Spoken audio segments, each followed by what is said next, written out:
friends to the show that never ends. We're so glad you could attend. Come inside, come inside.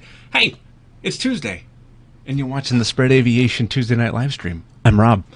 Let's see here. What do we got going on? All right, so let's see here. Jazz Aero over at DXM sent me this video, and I found it on YouTube. There's some very interesting stuff coming out for X-Plane 12 that they're working on right now. This is public. Oh, I hope it's public. Yeah, it's public.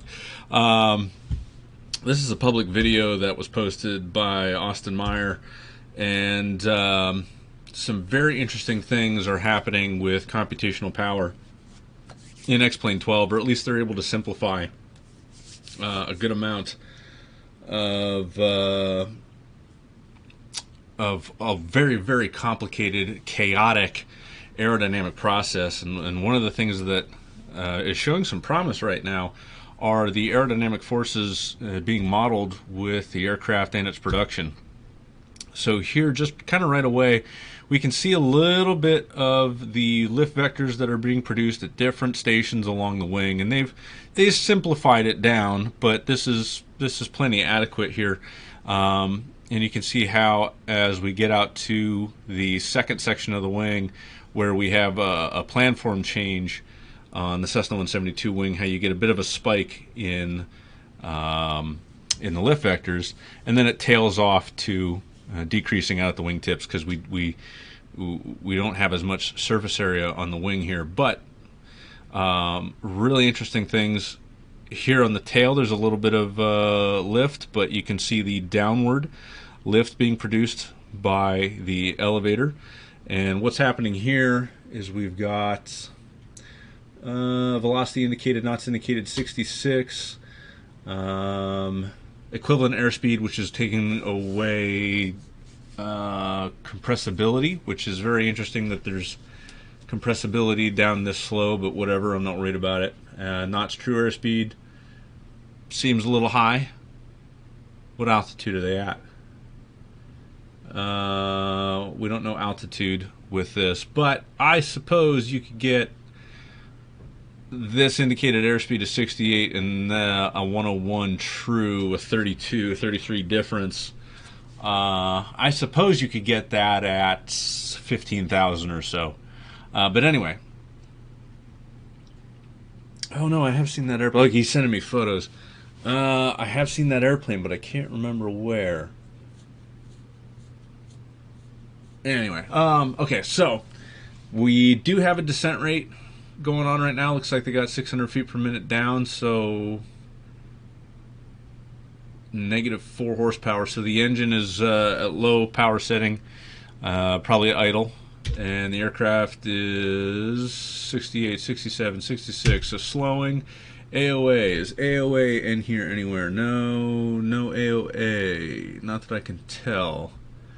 But we do have G load, and we have side load, axial load, and normal load. So it's at 1.5 G right now, and you can see how, as the elevator is increasing in its deflection, we get more downward force on the tail, which is raising the nose. More AOA means more lift, but as this velocity, can we see that okay? Yeah, as the velocity drops, it's at 64 right now, we're going to see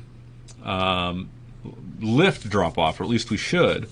Something else that's very interesting is you can see the force vectors on the propeller in a pitch up attitude. Even with a power this low, I suppose you could have that much of a right thrust, which is resulting in a left yaw on the aircraft. And this right here may be drag. I see a red line right here, and I suppose this yellow would be yaw, but these forces right here on the propeller are showing how a yaw is being created just from this power. This would be much worse if the power was up. As the aircraft continues to increase in pitch attitude, there's a brief hesitation there as we get down to 50 knots, and the G load is off it's at 0.8, and the elevator kind of relaxed a little bit. The elevator should stay on here, and watch how the lift vectors grow. Okay, Rudder is still pretty neutral, so the only thing that's creating a yaw in this case is going to be that little differential in thrust. Now this would be much worse if the power was up. We're down at 38 knots right now. In a clean configuration, this aircraft should be stalled. Equivalent is 44, true 63. So maybe she's spot on, because equivalent airspeed really is what the airplane feels, because we're taking out the effects of compressibility when we get equivalent airspeed. So the Cessna 172 clean should stall at 44. Right now it's at 44.5. There's 43.8, and we have the beginnings of stall. Now that's the 1G stall speed. Here it's a little bit less than 1G, so maybe she'll stay flying a little bit longer. But I just realized, okay, the wing root here has now stalled first, and it's a bit deeper on the left-hand side. If the left wing was yawing rearward, that would be an effective deceleration of that left wing, which the definition of stall, or at least critical angle of attack, the point at which any further increase in angle, decrease in speed, or increase in load factor will result in stall. If that wing was flying at the critical angle of attack and then decelerated with a rearward motion, that would only deepen its angle of attack and increase its entry into the stalled area of the flight envelope, or angle of attack coefficient of lift curve. So now you've got this wing producing less lift, more drag, and that drag, we can start to see these little nubs right here at the top are showing a rearward force acting on this wing. So that's continuing to pull that wing back. And here we got a little bit of a yellow, maybe a little bit of forward. And the rudder, I can't quite tell, but it doesn't look like it's displaced to the left. If this was an intentional entry, we'd be putting that sucker over to the stop. But notice where the elevator is. The elevator is in the nose up position. So effectively, the elevator is in the stall position. Let's slow it down if we can. Let's take it down to half speed. We'll back it up 2 seconds, and we can see the lift vectors are growing. The rotation is beginning to the left, and the left wing stalls first. So we can see here the right wing still has some flying elements, some sections of it that are unstalled, and maybe 5 seconds was too far to take us back. Unstalled out here, which is now generating a roll. So there's lift being produced out here on the wingtip, not the equivalent lift being produced over here on the left-hand side. So now we get roll off.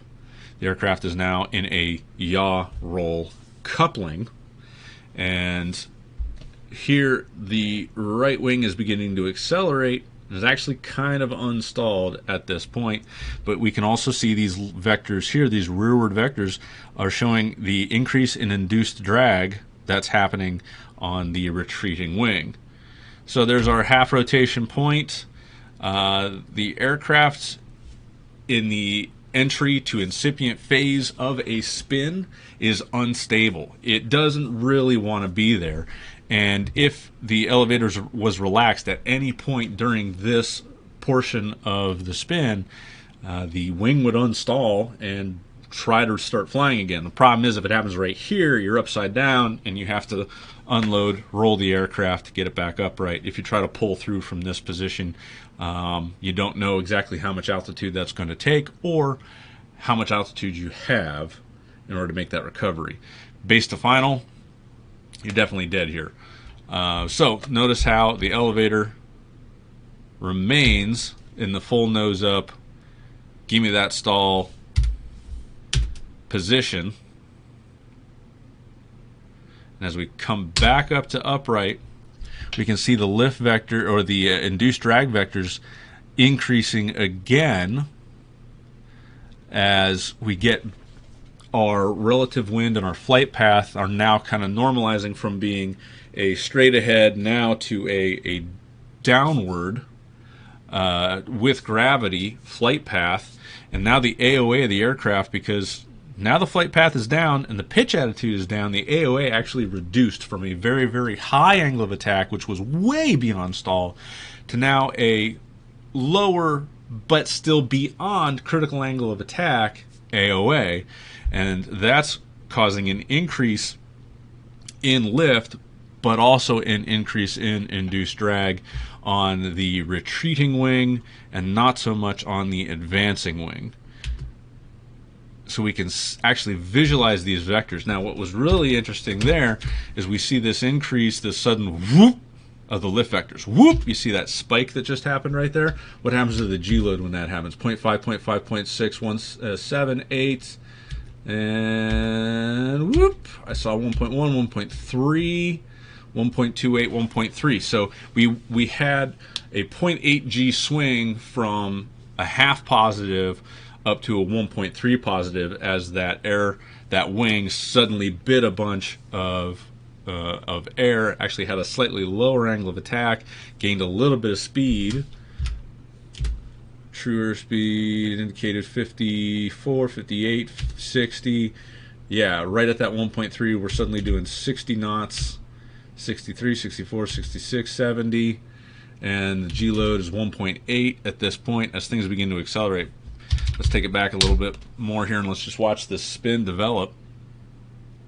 So there's the left side, and she's rotating through the vertical. The flight path is degrading to vertical down. We get the hesitation. Now she's just about through the incipient phase.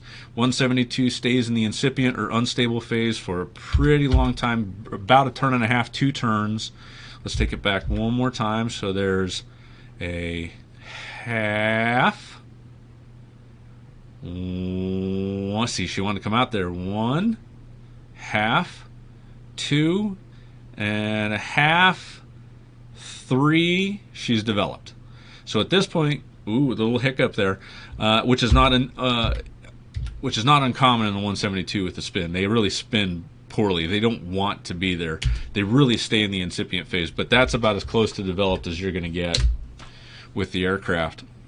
Okay, so let's watch that one more time. There's half at the inverted. 1, and she's fighting it. She doesn't want to be there, but the pilot is commanding it to stay spinning. The only thing that I suppose you could do if this was more intentional is have that foot in, have that rudder in there, but all that's happening here, as far as I can tell with control inputs, because we can't see, oh no, engine power is 84 horsepower. That's not quite 50% power, but it's pretty close to 50% power. The only thing that I can tell is really happening here is that the elevator is full nose up, the ailerons are remaining neutralized, and you can see the inside wing is remaining stalled, and those drag vectors just showing like crazy how much it's pulling that one. Now the only thing they're really missing is that the vectors on this wing would actually be just a bit tilted forward. Kind of depends, I suppose, on how helical the flight path is. A tighter helix would mean that the center of rotation and the center of gravity were closer together. And if that's the case, then that outboard wing would have a longer lever arm or moment arm, and would be traveling more forward. In this case, I think it's showing that it's a rather wide helix, so the center of rotation is probably somewhere back here. Yeah, it's somewhere back here. But in most cases, or in most airplanes that are really spin friendly, these vectors are actually going to be a bit forward. And I suppose if you could get this to a flatter pitch attitude, a much higher AOA, you would see a reversal of these vectors right here, because now that relative wind is coming from down, and well, it'd be coming from like here. But it's very hard to imagine this aircraft in the flatter attitude with the airflow being basically vertical, add in the rotational element of the aircraft and that wing moving forward, so that creates an angle here, and the average relative wind works 90 degrees. Oh no, the lift vector works 90 degrees to the average relative wind. The average relative wind takes into account the flight path and the pitch attitude of the aircraft, the chord line of the aircraft.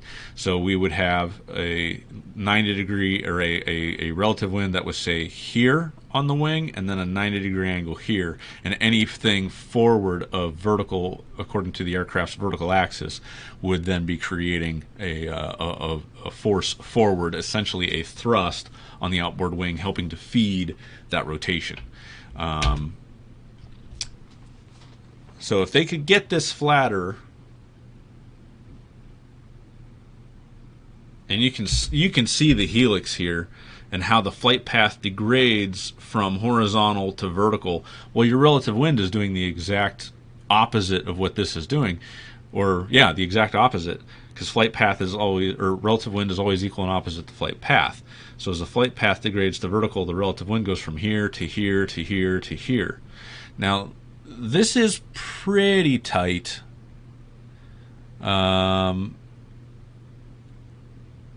Yeah, it's pretty tight, but I think it's real darn close.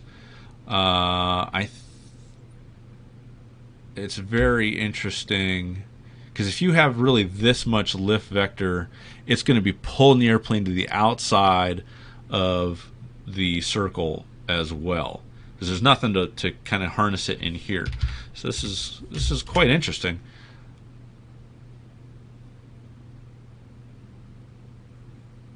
Now, in order to recover from this, we teach power idle, ailerons neutral, rotor opposite, elevator briskly forward.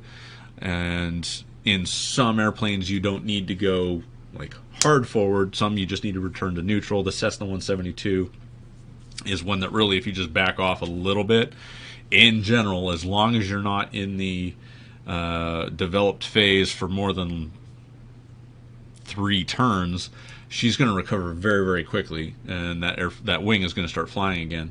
What's interesting is to see the horsepower at 96 here. So let's see as she continues. Velocity, equivalent airspeed is 85, indicated is 65. That's right where she should be. G load 2.6 here, so that's an awful lot of G. I'm not so sure about that, and the feet per minute seems really, really high as well. Most of the 172s, is it high or is it low? It's low. Oh no, it's 11,000. Disregard. That's like 30 miles an hour. It's in that neighborhood. Yeah, that's about 30 miles an hour. Okay, so that's actually pretty darn close. If you can get it flat, if you could get the spin flat, you could actually slow the vertical speed down to about 20 to 25 miles an hour, which is almost survivable with some major injuries, and you would have to get rescue to you right away and not be on fire. But still, that's a hard hit to take vertically. So the only thing I'm kind of questioning here is this 2.6 G load. That's a lot of G.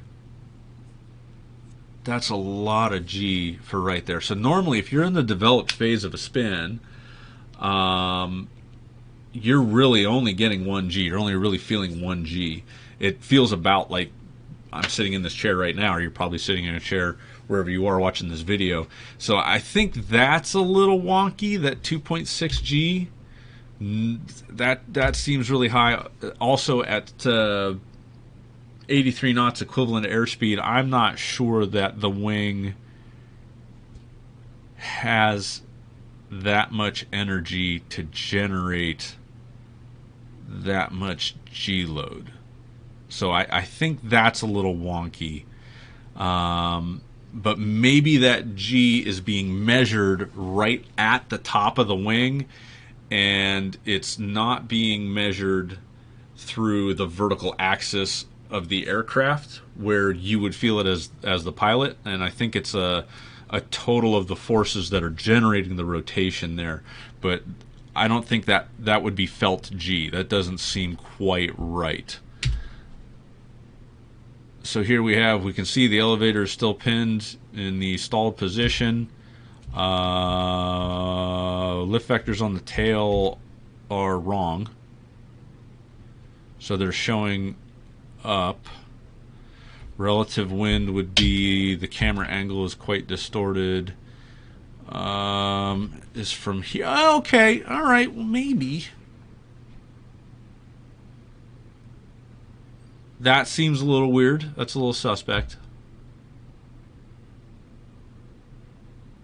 Because if these forces were acting... No, okay, well, no.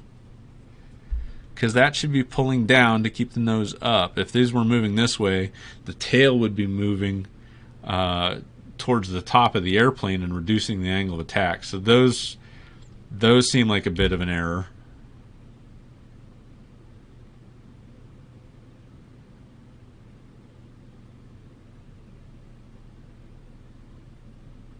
How many turns is this? 1, 2, 3, 4, 5, 6, 7, 8, 9, 10, 11, 12, 13, 14. Actually, that's 14 there. 15, 16. Can't count now. We'll just do 17, 18. We can also see how true airspeed and indicated are starting to get a little closer together. And maybe not. Equivalent and true are very close together now. 18. Okay, so there. So an aircraft that's been in a spin, and this one is rather steep. It's not flat. But an aircraft that has been in a spin for this long, especially in the developed phase, is not going to pop out and recover as quickly as this. Ask me how I know. So there's a bit of a miss right there. I had an airplane in a 13-turn spin once from way up, and as soon as recovery inputs were applied, actually the recovery inputs were put in at 10, and the aircraft ceased rotation after 13. So it was 10 recover, 1, 2, 3, spin is done, level the wings, recover from the dive, VY climb. So it just popping right out like that, that's a little bit of a miss, but I'm not sure how you're going to have to do that calculation or computationally. Boom. Okay. So the creator of the video said G loads were 3.2, which is well within the Cessna 172's 4.4, 3.8 for normal category, and then 4.4 for utility category. Right here on the recovery is typically where we do see the highest G loads on the aircraft. So indicated is 121, equivalent airspeed is 127, and true airspeed is 151 knots. The wing really only cares, I suppose, about the equivalent airspeed. But here at 127 knots, which is above the VA of 105 by a solid 22 knots, it's able to generate that 0.6 G over the 4.4 G limit that you have at max gross weight, and we're currently seeing a 5 G stress on the airframe. Now, there have been spin accidents. 3.2 as the air gets, so as the air gets thicker, it's loading up the G. So there have been spin accidents and upset recoveries. And what else were we talking about? We used to talk about people screwing up rolls, where you would roll the airplane Come on. People would roll the airplane not knowing what they're doing, and they would get to here, and they would panic and start to pull through the bottom because they're getting at this part, and now they got a face full of ground. And they're like, I don't like this, I got to go up, and so they pull up, and the airspeed is increasing like crazy. And because the airspeed is increasing, the amount of lift the wing is making is increasing, and that's just G-force. And they get to right about here, right about the spot where, oh, phew, I'm going to make it. I can see blue sky. And what's the G-load doing? The G-load is increasing to the highest value it was at any other point during this. And the wings break off. And you lawn dart into the ground from that point because you overstress the aircraft at the highest speed portion with a fixed control input, which was commanding a fixed AOA. And the lift equation dictates that if AOA is staying the same, the area of the wing is staying the same, and the density of the air is staying the same, and the equivalent airspeed is increasing, G-force is increasing. So right here we see a prime example of how people have broken airplanes right when they thought they were going to make it because they're at the highest speed portion and therefore the highest G. Oh yeah, this isn't like, oh man, I really want to, the elevator's decently deflected, the airspeed is increasing like crazy, as it does when you have a thrust vector. It's at 124 horsepower. You have a thrust vector in line with the gravity vector, so your airspeed is increasing. And if you aren't controlling this pull, 5.05 G. Now, I started to clap into the microphone. An airplane that's certified under Part 23 has a 50% or 150% built into the load factor limits. So a 4.4 G airplane, you can theoretically add 2.2 G, and it was tested to meet that 6.6 G limit, but you're bending metal at that point, and metal, like a paper clip, if you bend a paper clip over and over and over again, if you bend it so many times, it has a memory, and it never quite comes back to where it was. And if you do that over and over again with that paper clip, what happens to that paper clip over time? You don't have to bend it very far, but you bend it often enough and finally snap. And so we don't know necessarily with a situation like this, or spinning a Cessna 172, how many times it's been overstressed. Does it still have that strength in it? How old is the airplane? Is there any corrosion? Is there anything that compromises the structural integrity? But anyway, I'm kind of off on a tangent because we're talking about X-Plane 12 here. But yeah, it's also possible that G load is measured from someplace kind of strange, but maybe what the wing is producing is not necessarily what you feel in the pilot's seat, what you feel in your posterior there. I didn't watch this part, but I would be super interested to see 22 knots indicated airspeed. But low AOA, wing is installed because the elevator isn't commanding high AOA. Now the AOA is coming on, 45, 50 knots. Okay.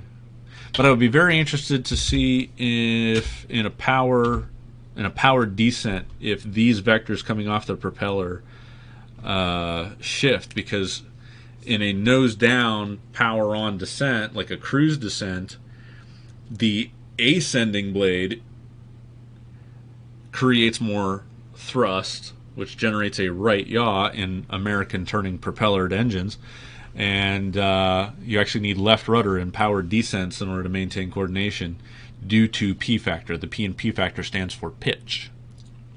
Fun fact of the day. This was pretty interesting. I think there's a couple things that are really good, and a couple things that are still kind of missing from it. But overall, that was actually a pretty good looking spin. Computationally, they are chaos. and we've been saying for years that there's not a supercomputer in the world that can process what's actually happening aerodynamically in a spin. But if you break it down into just, was this 15 points or whatever, and you measure it from there, you can actually get a pretty good amount of accuracy without overloading the computer's computational power. And this will be interesting to test out. I don't know if I'll get X-Plane 12. I probably will, because I'm one of those jerks that has to have the latest and greatest. But yeah, so I mean, interesting stuff here by Austin Meyer, and should be some cool stuff kind of coming forward, moving forward with X-Plane 12. It'd be fun to kind of follow along and see what that's doing. What?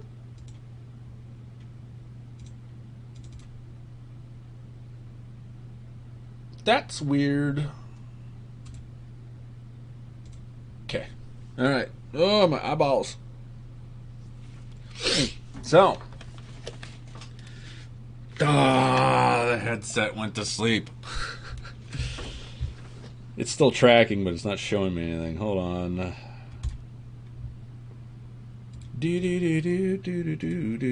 Can I... will you reset from here? Knock, knock. Alright, I'm gonna press that button, see what happens. Nothing happens. Crudtastic. Okay, we gotta quit DCS real quick. Fire this back up. I'm worried it won't work. Limitless! Well, I mean, if you didn't show up with the required reading done, well, that is your fault. You're going to have to stay after class.